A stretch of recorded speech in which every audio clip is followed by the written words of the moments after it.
The Haunting of Hollow Manor. Chapter 1. The Invitation. Hollow Manor, an ancient relic shrouded in mist, stood defiantly at the heart of the forgotten forest. Its time-worn stones whispered secrets of lost nobility, forbidden rituals, and a curse that clung to its very foundations. When the invitation arrived, Evelyn Harper hesitated.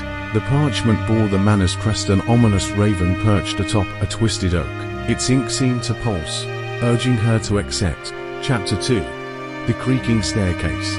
Evelyn's footsteps echoed as she ascended the grand staircase. Each creak was a sigh from the past, a lament of forgotten souls.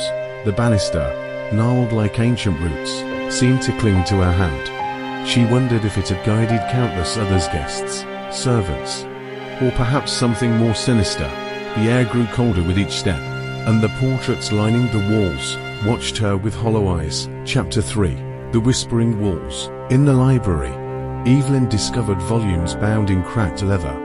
Their pages cradled forbidden knowledge, the language of forgotten gods, the geometry of madness. As she translated the symbols, the walls leaned in, their plaster mouths forming words. They spoke of Lord Nathaniel Hollow, the sorcerer who had once ruled here.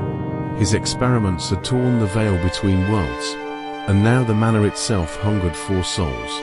Chapter 4. The Portrait Gallery. The gallery held lifelike paintings of Hollow's ancestors. Their eyes followed Evelyn, accusing her of trespassing. But one portrait stood out, the weeping Lady Isadora. Her tear-streaked face seemed to shift, revealing glimpses of agony and longing. Evelyn wondered, was Lady Isadora a victim, or a willing accomplice to the manor's malevolence? Chapter 5. The Midnight Seance. Desperate for answers, Evelyn invited paranormal enthusiasts. They gathered in the dimly lit parlor, their breath visible in the chill. The seance began, and the room trembled. Lady Isadora's ghost materialized, her eyes pleading. She whispered of a pact with Lord Nathaniel, a desperate bargain to save her dying child. The entity that now haunted the manor hungered for more than just souls, it craved redemption. Chapter 6. The Forgotten Crypt. Beneath the manor lay a crypt, its entrance hidden behind a tapestry. The stone walls bore etchings of rituals long forbidden. Evelyn descended, torch flickering. The crypt exhaled dampness and decay. Skeletons clawed from the earth, their bony fingers pointing upward. They were the remnants of those who had sought refuge here, only to become sustenance for the malevolent force above. Chapter 7. The Malevolent Entity. The crypt revealed the truth. Lord Nathaniel's obsession with immortality had led him to bind an ancient entity, a shadow devourer, to the manor. It fed on fear, grief, and despair. Evelyn realized she was its next course.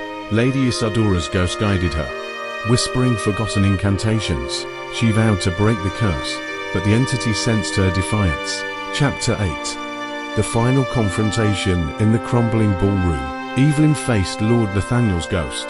The chandeliers swayed, casting eerie shadows. She recited the incantation, her voice trembling. The manor quaked, time-worn stones crumbling. Lady Isadora's form wavered, her eyes filled with gratitude. As the last syllable left Evelyn's lips, the manor collapsed, taking the malevolent entity with it. Lady Isadora's whisper lingered, "Thank you for setting us free." And so, Hollow Manor vanished into the mist, leaving only a memory of terror and sacrifice, a connection woven through time and tragedy. Remember, dear reader, some places are better left abandoned.